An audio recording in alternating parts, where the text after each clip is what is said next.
J'ai peur du sable, il est pas bon. Je sais pas comment il va t'emporter. Regarde là. C'est pas vrai. C'est pas vrai. C'est pas grave. Mince. Par contre, faut sortir de ton côté. Ouais. Si j'arrive.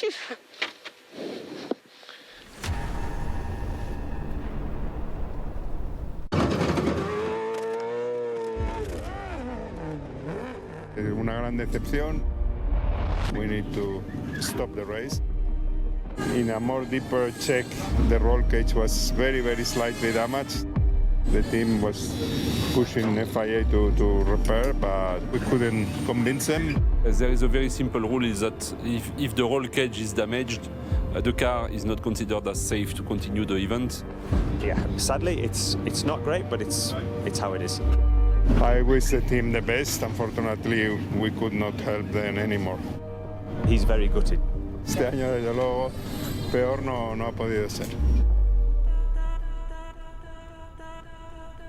A super speedy 327k on the menu today, reduced from 496 because of some storm warnings, which, as you can see, were misguided in the end. After winning the 48-hour chrono, Rokas Baszuska opened for the first time. Nothing phases the triple W2RC world champion, despite having to flip between going flat out in 6th and weaving his way gingerly through the rocks. Not so smooth for Toby and Sam. I can't find nothing in the booklet on it. I don't know what the warning is. Prince Khalid bin Sultan Al Faisal had been at the start this morning, chatting with his compatriot Yazid Al Raji. But royal approval turned to being royally rueful as the Saudi star limped in 17th, 14 minutes off the pace. His second spot overall is slip-sliding away. Meanwhile, Sunder Price had got going again, but they only managed 18th.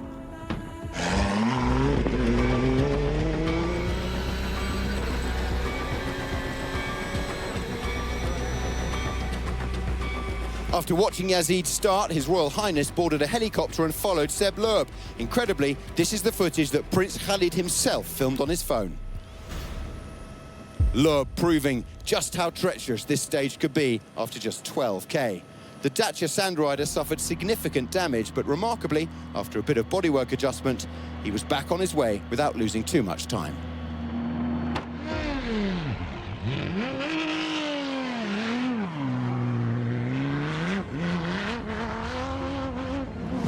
If you had told me I'd be leading the rally after 3 days, I wouldn't have believed you, said Henk Lartigan. But Henk's strength set him apart again, a solid 12th, keeping him at the top. While it seemed Loeb had got away with his crash earlier on, it actually wasn't the case. En fait, là, on a une violette de direction qui est lâchée tout l'eau, et en fait, la pièce de secours, elle est là.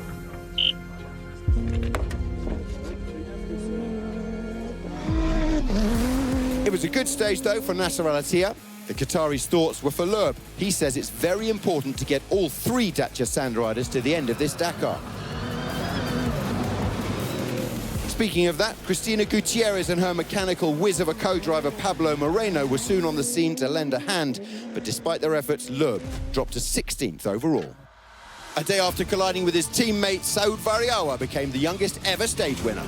I definitely knew we were flying. We put a lot of the other competitors under pressure in the rocks, and then they had punches, so it cleared some air up for us. It was a really good drive on our side. The 48-hour chrono was a struggle for Gerlan Shishiri, but he stormed back today, grabbing his second of this year's race. After the rocky part, we push. We drive as fast as we could, and for the moment, we stick to the plan. Seth Quintero was the youngest ever cars winner at the Dakar for all of 2 days. He lost that accolade today, but still finished 3rd. In the end, it was just over an hour lost for Seb Loeb. It's a long way back from here. Variawa said his Dakar objective was to feature in the top 3 on some of the stages. He's now already done that in 2 out of 4. Latigan now leads Nasser and Ekstrom.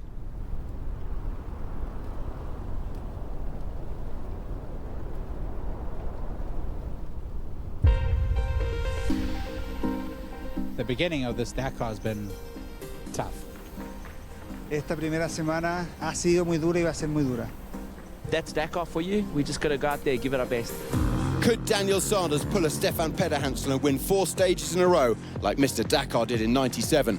Sadly not. He finished 22nd. Everything was going good, felt really good. Navigation was going really good this morning. I did all the difficult stuff, and my tablet stopped working, so I couldn't navigate, and then the guys get lost, and then one rider goes one way and then one goes the other way, so you don't know what to do when you don't have a cap.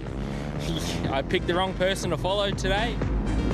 Tosha Shirena was another man who had a bit of trouble, dropping to 5th overall. 4K from the finish, I did a mistake of navigation, and the guys behind us catched us. Skylar Howes had a slow start to the week with a 10th place in the prologue, but the fan favourite is roaring back now. I ended up finding the good way and hitting all the waypoints, and I think the other guys ended up getting lost a little bit. So, yeah, it looks, you know, like a really positive stage for me. I didn't do a perfect job. I still did a good job. Last year's victor Ricky Brabeck kept up his consistent form, top 8 every race day, and runner-up this afternoon. That took him back up to 4th. Only one real story today, though, and it is a great one. Lorenzo Santolino brought home a first victory for Sherco since Michael Mecha in Peru in 2019. Santolino tore up the track on today's short and special, winning by over 4 minutes. Yo creo que para Serco también es algo muy especial. Al final es una fábrica pequeña, hemos ido mejorando cada año y al final hoy ha estado esa oportunidad para poder luchar por una etapa y espero que todo el mundo que le gusta Serco esté contento por ello. The standings have a very different look about them this evening, as just 2 minutes separate the top 3 and 8 minutes the top 5. It's still KTM Honda Hero, but as usual, it seems like bikes may well go down to the wire. In Rally 2, the top 3 overall were the top 3 on the special. Third, Michael Doherty, showing no ill effects of a nasty crash on the first day. In second, Tobias Ebster, the reigning champion in Original by Motul, and it turns out he's pretty decent when he has full assistance as well. But back in the lead, 19-year-old wonder kid Edgar Canet, the Spaniard, has been top 2 every day so far.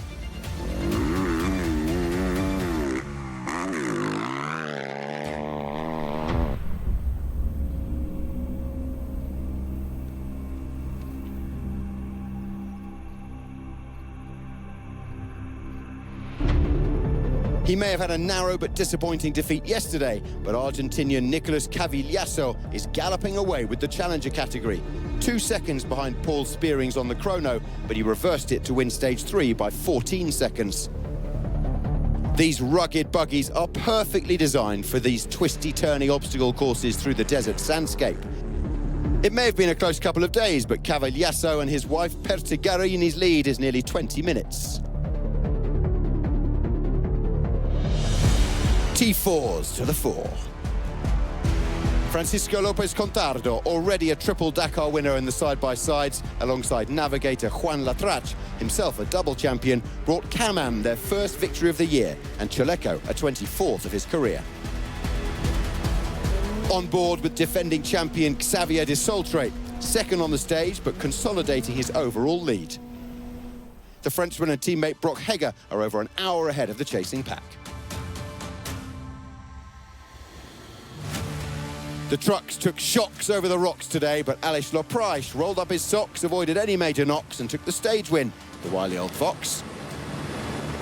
A look at the clocks shows Martin Maček's lead is down to just 3 minutes 30, approx. It's been a hell of a ride out here already. Next up, an 843k marathon stage over volcanic terrain, and the race may well erupt. Remember, you can watch an hour-long programme wherever you are through your local broadcaster. We can't make these videos longer for legal and rights reasons. But if you do want to come back, I'd be very happy to see you here again tomorrow. Catch you later, rally fans.